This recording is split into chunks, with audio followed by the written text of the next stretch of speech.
Hi, Jacob Pushy here, and I'm going to be teaching you about an experiment titled salt mining.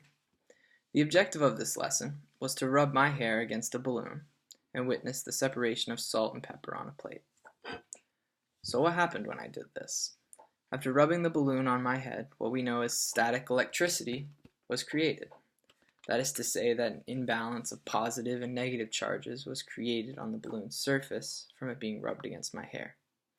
That is so because when I rubbed it against my hair, negatively charged electrons from my hair were transferred onto the balloon due to rubbing, giving the balloon a negative charge and my hair a positive charge. Now, after rubbing it against my hair, part of the balloon holds a negative charge on its surface only where I rubbed it. However, this is only part one of the experiment. The second part was what happened when you placed the part of the now negatively charged surface of the balloon above a plate of mixed salt and pepper. So when this happens, what you'll witness when placed at a far distance is only the pepper is picked up by the balloon.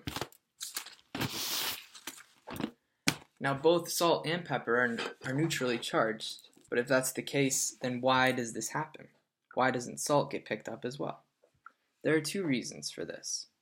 First, the salt crystals are denser than the pepper flakes, so even though the salt could be attracted at the far distance that I had it, it wouldn't stick to the balloon unless it was much closer to the plate, so its weight wouldn't have to be pulled quite as far up. A second reason for why this happened is that pepper polarizes much more easily than salt, meaning that its protons and electrons move from one end of the pepper flake more easily than salt is able to. So pepper feels more of a pull than the salt does at a farther distance.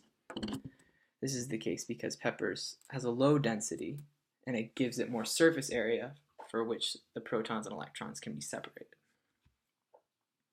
So here is a simplified drawing of kind of what's going on. So here's the balloon, and here's the negative charge represented by the minus signs, and here's the pepper.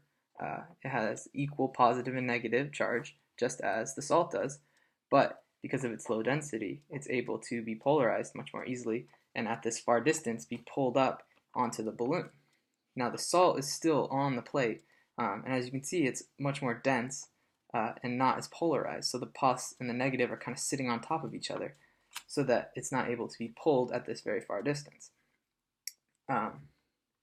And that's why at this distance is not able to be pulled up and stick against the balloon. However, when I rub it against my head again and put the balloon really close to the plate, you'll see that there's a ton of salt on there, just like there's a bunch of pepper as well. And that's the case because I put the balloon closer to the plate, which allowed the salt also to be picked up because it didn't have to travel as high of a distance and its density was eliminated a little bit more. Now, there's also a third component to this phenomenon, and that is, as you can see, only part of the balloon attracts the salt and pepper. Now, why exactly is that the case? So the latex or rubber or whatever this may be, it's a latex, I'm assuming, and it's a insulator. It's not a conductor. And what that means is that it doesn't allow an electrical current to flow through it, meaning that all the salt and pepper wouldn't go all over the balloon, just to the area where I rubbed it against my hair, because it's an insulator and all the charge that gets brought to it stays where it goes. It doesn't travel throughout, meaning that it is an insulator. So this was a really fun experiment, and it was a successful one too.